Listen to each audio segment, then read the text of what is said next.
Olá, amigos! Alvio Oliveira, mortgage broker brasileiro aqui na Austrália, e chegou aquele momento do mês que a gente comenta um pouquinho como é que está o mercado e como ele se comportou nos últimos 30 dias. Então, você que assina nossa newsletter já recebeu um relatório mais completo, com indicadores, com comentários sobre algumas cidades, e como sempre eu venho aqui fazer o nosso comentário, explicar um pouquinho para vocês o que a gente tem sentido e muito mais do que isso, o que a gente tem observado aqui na Capta. E, gente, o meu compromisso com vocês há muito tempo, já tem pelo menos 3 anos que a gente faz aqui vídeos para vocês de como que está o mercado, o que vocês precisam fazer, é manter sempre a real, manter sempre a verdade do que tem acontecido, tentando sugarcoat o mínimo possível e traçando estratégias para o que está por vir. Então vamos lá, falando um pouquinho, já começando com notícias ruins. Sim, a gente teve terça-feira passada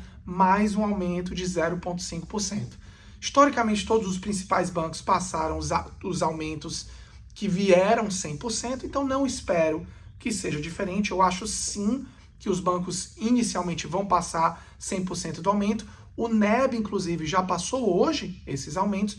Contudo, a gente tem visto, nessas últimas semanas, os bancos retornando, dando pequenos descontos nas taxas variáveis, deram aí de 0,1%, eu já vim aqui, já comentei, já fiz stories sobre isso, mas não significava dizer que à medida que o RBA aumenta os rates, que isso não volte a aumentar. Então eles passaram 0,5, diminuíram 0,1 e agora devem passar 0,5 novamente. A gente tem visto, contudo, uma redução considerável das taxas fixas, então só vale aqui a pena relembrar. Taxa variável se comporta do mercado como está, a taxa fixa são os bancos tentando ali prever um pouquinho o que deve acontecer nos mercados nos anos que estão por vir. Hoje nós ainda temos já taxas fixas de 2 anos, de 3 anos e de 4 anos, todas a 4,99. Então dá para vocês aí mais ou menos uma indicação do que é esperado, pelos principais bancos. Taxa oficial do RBA, 2,35. A expectativa de onde isso vai chegar varia um pouquinho de banco para banco.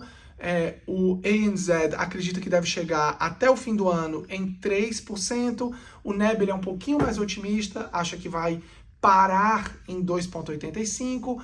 O Westpac imagina que deve chegar até 3,3% até o fim do ano que vem. Então a gente está aí nesse caminho mais ou menos de expectativa. Na prática, o que é que isso significa? Esperem taxas variáveis a 5% mais ou menos, tá?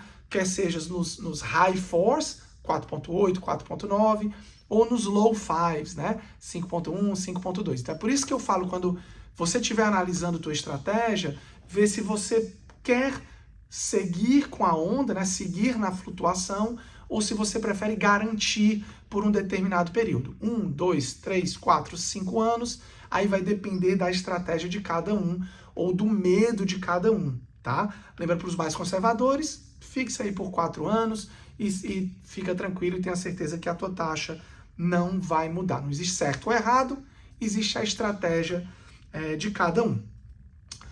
Péssima notícia também para quem mora de aluguel, tá? E isso está impactando o mercado, porque os aluguéis seguem subindo. E mais do que aluguel subindo, a gente está com um problema muito grande de escassez, falta de supply. Então você tem aí em determinadas áreas, e sim, saindo dos principais centros, então saindo dos centros das cidades, onde tem normalmente muito mais opção de aluguel por conta de imóveis mais altos, então acaba tendo mais supply.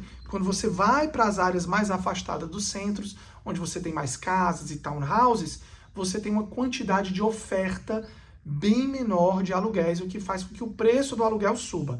Então a gente já tem aí Gold Coast, Sunshine Coast com aluguéis proporcionalmente bem altos e, mais do que isso, faltando propriedades. E a gente tem visto isso muito claramente em clientes que estão construindo seus imóveis nessas cidades e estão tardando a mudança para somente quando esses imóveis estiverem prontos, porque não conseguem alugar para acompanhar essa obra um pouquinho mais de perto. Então o aluguel está subindo e isso acaba afetando um pouquinho como que o mercado vai se comportar moving forward.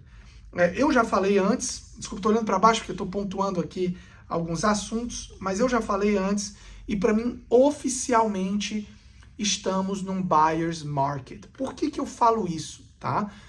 A gente vinha 6 meses atrás, 12 meses atrás, numa situação onde não existia muita negociação de preço pela falta de imóveis. Então, à medida que esses juros vão subindo, os vendedores começam a ficar com medo, e à medida que a queda de imóveis, a queda dos preços vão acontecendo, e a gente vai já falar um pouquinho mais sobre isso, os investidores que querem realizar, eles acabam lançando essas oportunidades no mercado para ainda realizarem com um certo lucro.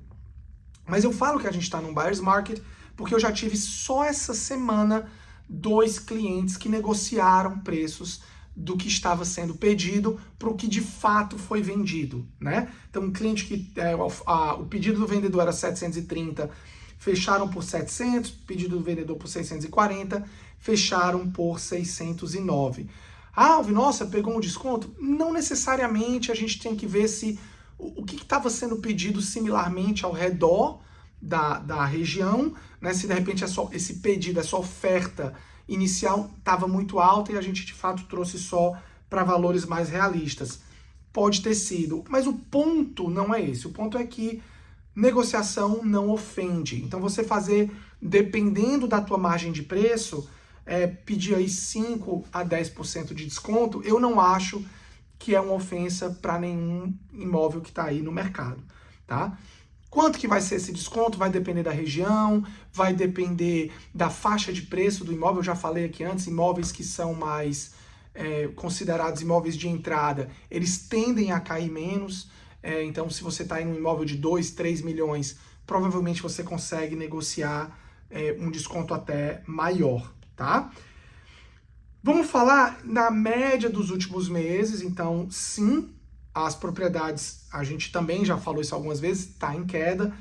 O mercado australiano muito mais puxado por Sydney e Melbourne, que se a gente comparar 12 meses atrás, esses literalmente estão ali no mesmo preço, com um aumento de 0,2% a 0,3% dos preços, dependendo, né, se são casas ou se são units. Dito isso, eu volto a dizer, essa queda de preço muito mais no mercado high-end do que no mercado low-end, tá?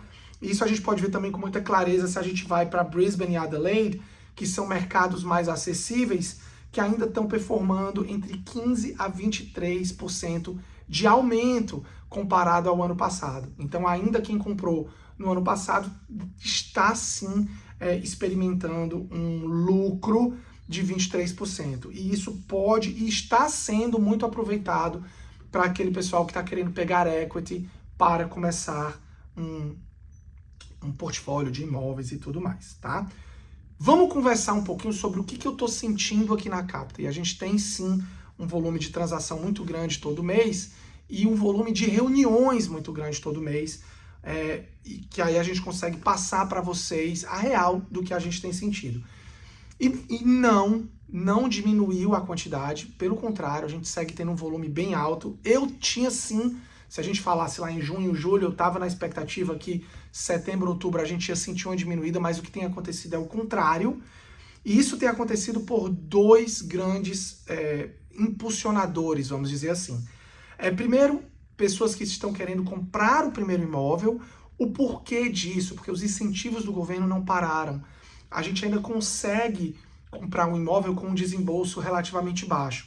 E se a gente pensar nos 3 pilares, o principal problema que a gente tem depois que vira residente é o desembolso inicial necessário. Então, quando a gente traz ali a porta de entrada para a compra do primeiro imóvel para valores acessíveis, né, fica mais fácil, então acaba que a taxa de juros alta não impacta tanto. E isso é muito refletido. Eu trouxe até para vocês aqui um dado. Se a gente pegar um financiamento de 600 mil, e eu boto 600 mil como média ali um imóvel de entry level, tem, claro, imóveis mais baratos, mas vamos pensar aí no financiamento médio de 600 mil, quando a gente considerava taxas ali em torno de 2%, a prestação semanal ficaria em torno de $547 por semana. há uma taxa de 5%, e aí eu falo 5% com tranquilidade, porque lembra que eu falei que você pode garantir essa taxa por 4 anos, se quiser. A gente traz aí para uma prestação de 740 por semana. 740 por semana é alto? É, mas se você pensar que a gente tem aí aluguéis em torno de 600, 650, acaba que ainda não está tão longe. Então, a procura por essa faixa de preço para entrar no mercado ela é muito grande. E se você levar em consideração que mais um ano de espera é 31 mil dólares de aluguel que você joga fora, ou seja, é 5% desse imóvel de 600 mil, isso acaba atraindo muita gente para esse mercado de primeiro comprador. Então, a gente tem tido uma demanda bem grande.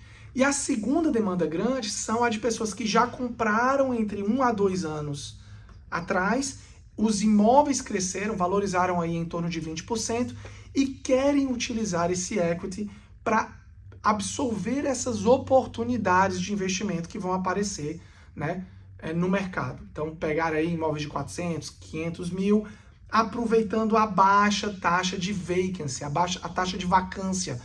Muita gente querendo alugar, pouco imóvel disponível, então acaba entrando muito investidor buscando essas oportunidades. Basicamente é isso que a gente tem visto, gente, no mercado.